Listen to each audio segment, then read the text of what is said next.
Assalamualaikum warahmatullahi wabarakatuh. Nama saya Dirwanto. Saya akan menjelaskan mengenai konsep dan prinsip dasar mengenai belajar, mengajar, dan pembelajaran. Yang pertama, pengertian belajar menurut para ahli. Menurut bingkai belajar adalah semua aktivitas mental atau psikis yang berlangsung dalam interaksi aktif dalam lingkungan yang menghasilkan perubahan-perubahan. Belajar adalah proses perubahan perilaku secara aktif, proses mereaksi semua situasi yang ada di sekitar individu, proses yang diarahkan pada suatu tujuan, proses berbuat melalui berbagai pengalaman, proses melihat, proses mengamati, dan memahami suatu yang dipelajari.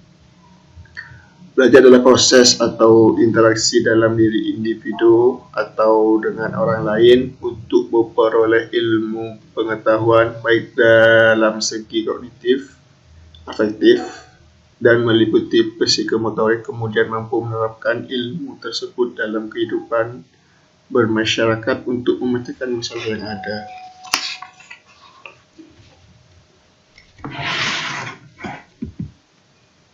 Selanjutnya, pengertian mengajar. Menurut Nasution, mengemukakan kegiatan mengajar diartikan sebagai segenap aktivitas kompleks yang dilakukan guru dalam mengorganisasikan atau mengatur lingkungan sebaik-baiknya dan menghubungkannya dengan anak sehingga terjadi proses belajar.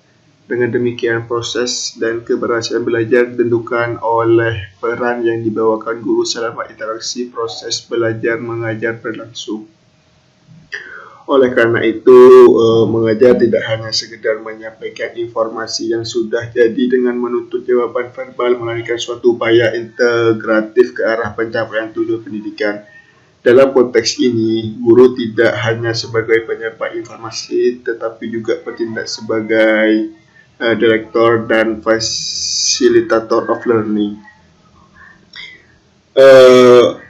Mengajar sebenarnya adalah menanamkan sebanyak-banyaknya ilmu atau pengetahuan kepada anak didik. Mengajar merupakan suatu perbuatan yang memerlukan tanggung jawab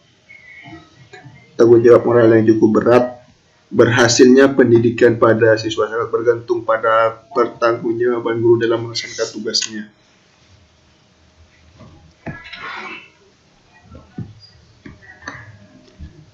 Syarat-syarat mengajar efektif. Yang pertama, guru harus menguasai materi atau bahan pengajaran. Guru harus cinta kepada apa yang diajarkan. Guru harus mampu menggunakan metode yang bervariasi saat mengajar. Guru harus mampu merencanakan, membuat, dan menggunakan media pengajar secara tepat. Guru hendaknya memotivasi siswa sesuai dengan sasaran dalam belajar. Guru harus mampu dan mau membuat perencanaan sebelum mengajar dan mengimplementasikan dalam kelas. Guru harus mampu memberikan masalah yang merangsang berpikir siswa. Guru harus menyadari bahwa dirinya tidak mungkin menguasai dan mendalami semua bahan pengajaran. Guru harus mampu mengadakan evaluasi secara tepat sesuai dengan tujuan.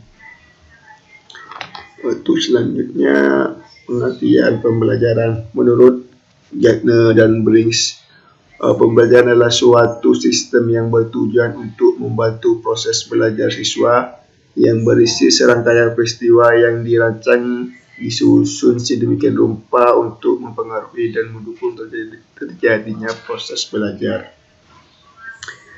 Pembelajaran dapat didefinisikan sebagai suatu sistem atau proses membelajarkan subjek siswa yang direncanakan atau didesain dilaksanakan dan dievaluasi secara sistematik agar subjek siswa dapat mencapai tujuan-tujuan pembelajaran secara efektif dan efisien.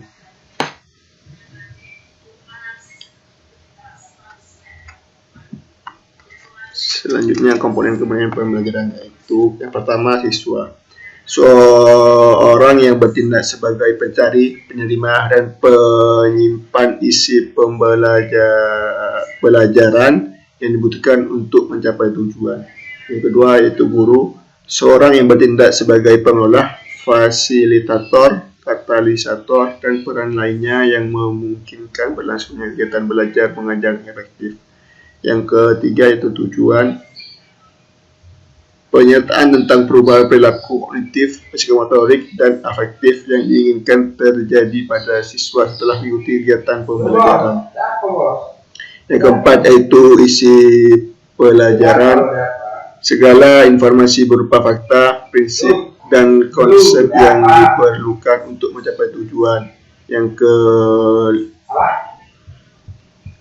kelima yaitu metode, cara yang teratur untuk memberikan kesempatan kepada siswa untuk mendapat informasi yang dibutuhkan mereka untuk mencapai tujuan. Selanjutnya yaitu media, bahan pengajaran yang digunakan untuk menyajikan informasi kepada siswa. Yang selanjutnya yaitu evaluasi, cara tertentu yang digunakan untuk menilai suatu proses dan hasilnya. Cukup sekian penjelasan dari saya. Apabila ada kesalahan, saya minta maaf. Wassalamualaikum warahmatullahi wabarakatuh.